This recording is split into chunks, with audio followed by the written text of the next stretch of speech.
E aí, gente, tudo bem? Vamos falar mais um pouquinho sobre natação e atividade física. Hoje eu gostaria de conversar um pouquinho com vocês sobre natação e surdez. Natação para surdos. Por que é um tema tão específico assim? Bem, durante muitos anos lá na escola de educação física, as aulas do meu curso nas terças e quintas, elas se encerravam encostadas num outro curso, que tinha um outro coordenador, que era o curso de natação para deficientes, e deficientes em geral. Então tínhamos deficientes físicos e deficientes sensitivos também. E entre esses deficientes nós tínhamos surdos, tínhamos cegos, tínhamos várias deficiências lá.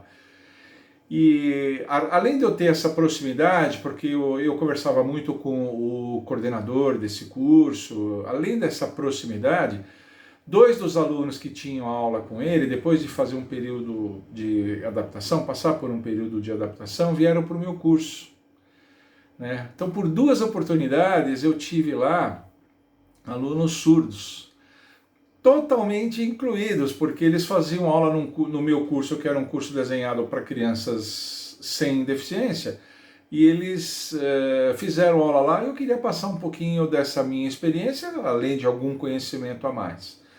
Eu já aviso desde o começo que eu acabei de fazer uma postagem lá na nossa comunidade. Eu tenho usado a nossa comunidade para colocar textos um pouquinho mais longos, um pouquinho mais densos, que não caberiam aqui na descrição do vídeo, né? Eu agora faço o vídeo para explicar, passar algumas coisas a mais, algumas dicas, a minha experiência mais pessoal. E lá eu deixo um texto mais acadêmico, inclusive com as fontes de onde eu tirei, né? Eu tenho feito essas dobradinhas comunidade e vídeo já há algum tempo, né? Gente, olha, eu não sei se isso aconteceu com vocês. A primeira coisa que eu gostaria de pontuar sobre a natação, sobre os problemas de surdez, é que os problemas de surdez são mais comuns do que a gente imagina. O censo do IBGE diz que cerca de 5% da população brasileira tem algum nível de surdez, alguma deficiência auditiva. 5% são mais de 10 milhões de pessoas.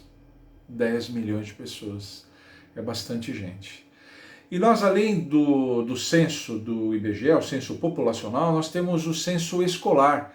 O último censo escolar nosso de 2016 registra que nós temos quase 22 mil estudantes completamente surdos, quase 22 mil, e mais de 32 mil estudantes com alguma deficiência auditiva. Então veja, estamos falando de cerca de 50 mil alunos, né? Não parece, né? Não parece que é tanta gente assim. Mas você sabe por que não parece? Aí começa a primeira coisa que eu queria pontuar, que é a necessidade de inclusão que esses alunos têm.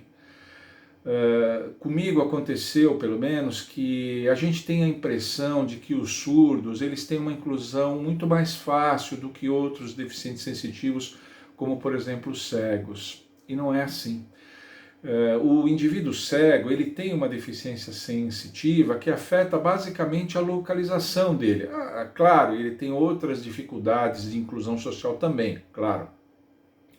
Mas afeta muito mais a localização dele, como ele se localiza diante das outras pessoas, diante dos objetos, das coisas, dos meios de transporte, essa coisa toda. E a surdez é uma deficiência sensorial que afeta a comunicação. Numa sociedade como a nossa, que a comunicação é tudo, o indivíduo que vive no silêncio absoluto, ele está muito excluído, Então a necessidade de inclusão deles é muito grande. Eu fui percebendo isso aos pouquinhos, eu não tinha noção disso. Grande parte dos surdos tem muita dificuldade de se inserir na sociedade, precisa do acompanhamento de guias, depende de terceiros para fazer coisas absolutamente prosaicas e banais do dia a dia. Então, muitas vezes, eles se fecham em casa ou nos seus grupos de iguais, na escola especial onde ele vai, inclusive com outras crianças que sabem Libras, linguagem brasileira de sinais. Eu falo um pouquinho de Libras lá nesse texto que eu deixei na comunidade, né? E então eles se fecham muito. Então a necessidade de inclusão desse pessoal é muito grande. Então eu já começo desde já falando isso para dizer que eles precisam de atividades como atividade física e especificamente como a natação, que é a minha praia. É muito interessante que você faça isso. Se você, professor, um dia tiver a oportunidade de receber um aluno desse, receba. Receba porque ele não é um aluno problemático, ele é um aluno que demanda algum esforço de comunicação, eu estou dizendo isso, acabei de dizer isso, mas ele se integra perfeitamente depois de algum tempo, ele se integra perfeitamente e você fica em paz com a sua consciência, você fica, você fica muito bem consigo mesmo de saber que você está ajudando nessa inclusão, que é uma coisa que eles precisam muito. Eu não tinha ideia que a necessidade de inclusão de um deficiente auditivo era tão grande. Então essa é a primeira coisa que eu queria pontuar com vocês, de modo a estimulá-los, né, a receber essas pessoas.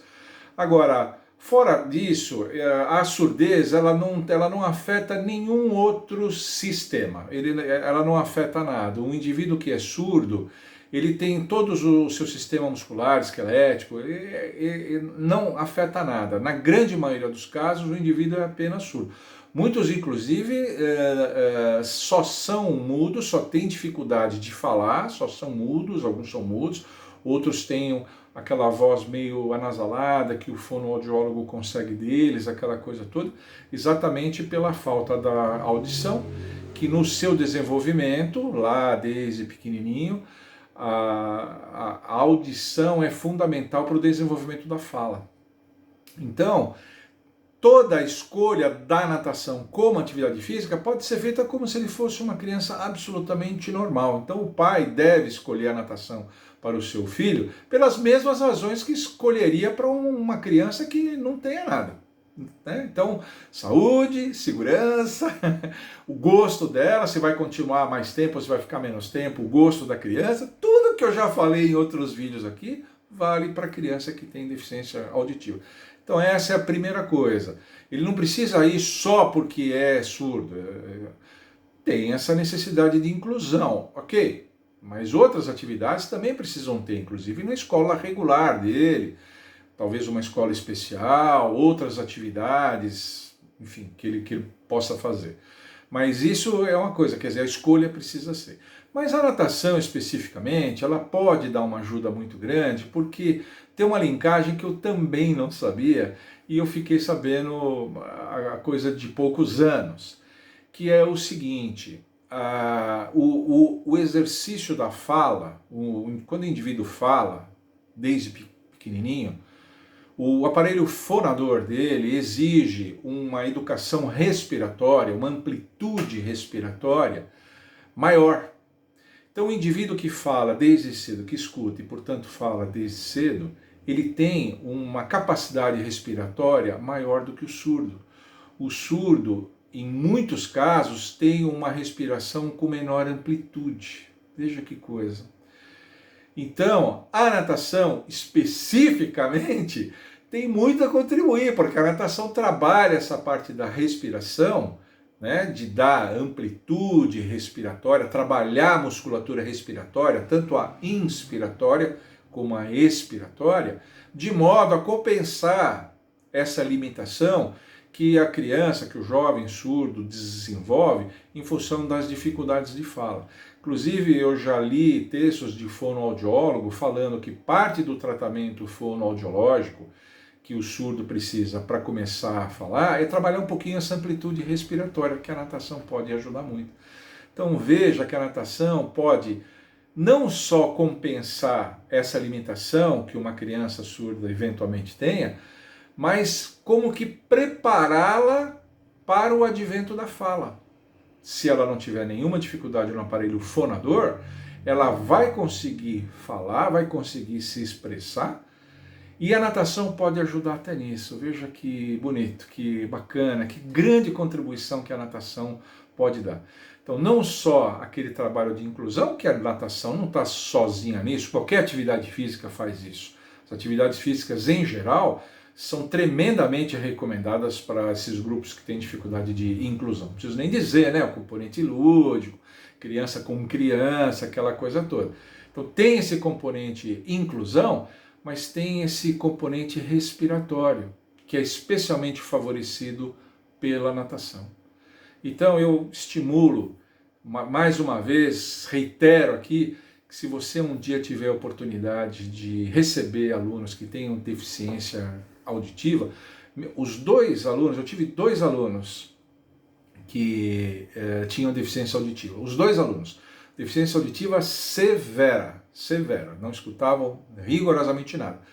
Uma menina japonesinha, ela já era adolescente, tinha 12 para 13 anos, alguma coisa assim, e um menino um pouco mais novo, tinha entre os seus 9 e 10 anos, inclusive esse menino tinha uma irmã que nadava muito também, os 2 nadavam, mas a irmã dele foi minha atleta, nadava muito também. E eu tive esses 2 casos, e foram alunos muito bem conosco, não tinham problema nenhum. Lá no curso de natação da Escola de Educação Física, quem dá aula são estagiários, são selecionados, treinados e supervisionados por mim, ok? Mas não têm experiência, são estagiários. Portanto, são profissionais em formação com pouca experiência prática e muito menos com essa população específica. E olha, eu me lembro as reuniões de avaliação que nós fazíamos, as fichas de avaliação, só elogios, não tinham problema nenhum. Participavam das aulas como todos os outros, tanto da parte mais formal da aula, educativos, como de atividades lúdicas, participavam de tudo. E o que era mais legal, vinham aos festivais. Os 2 vinham ao festival. Eu tomava cuidado só, porque no meu evento, eu já expliquei isso para vocês, eu fazia um balizamento prévio. O balizamento estava totalmente pronto quando iam, né? E eu fazia balizamento por tempo, mas no caso deles, mesmo que eles tivessem tempo que merecesse as raias centrais mais rápidas, eu os colocava na raia 1, porque a raia 1 era a raia que ficava pertinho do juiz de partida. E eu treinava o juiz de partida, lembrando-os, punha um asterisco no nome deles, no balizamento, para que os balizadores que ficavam ali pertinho do juiz também avisasse, ó, esse aqui é aquele aluno que é deficiente auditivo. E o juiz de partida era treinado para, além de, né, apito longo, as suas marcas, levantava, ergue o braço e apitava e abaixava o braço. E o aluno, com a visão periférica, pegava e participava de festivais. Esses 2 alunos, a Japinha e o menininho, participaram de festival, ganhavam medalhas, participavam de tudo. Foi uma das experiências mais gratificantes. Além do síndrome de Down que eu tive lá, nos meus festivais, tive a honra de atender também síndrome de Down, alunos com paralisia cerebral leve, enfim, tive de tudo. Mas os 2 deficientes auditivos foi uma felicidade estar com eles lá. Então, eu queria deixar essa experiência minha, que quis fazer essas 2 pontuações. Eu vou deixar aqui na descrição do vídeo uma síntese disso que eu disse aqui, mas como de outras vezes que eu já fiz, há um texto mais completo lá na comunidade, e não deixem de ir lá assistir. Tá bom? Espero que vocês tenham gostado. O Brasil está precisando, todo o Brasil está precisando de gente que aceite mais essas pessoas, né? Síndrome de Down, tive alunos também, olha, alunos muito legais, acabam dando um pouco mais de trabalho, mas gente, é muito gratificante trabalhar com esse pessoal, muito gratificante. Nunca me arrependi de ter esse público especial, vamos chamar assim, diferenciado nas minhas aulas. Nunca me arrependi, muito pelo contrário, sempre tive retornos maravilhosos com isso. Eu recomendo que vocês façam o mesmo. Tá bom? Se vocês gostaram, deixem um like aqui, se inscrevam no meu canal, estamos chegando nos 40 mil inscritos. Ative o sininho se você já é inscrito. Comente aqui se você já fez aula de natação com algum aluno assim. Já fez aula? Você que dá aula também de natação, já teve um aluno assim? Comente aqui, deixa a sua experiência. Você tem filho assim? Qual foi a sua experiência em academias, em clubes, assim? Qual foi a sua experiência? E mandem as suas sugestões, continuem mandando as suas sugestões. Porque aqui as melhores viram vídeo. Tá bom? Tchau!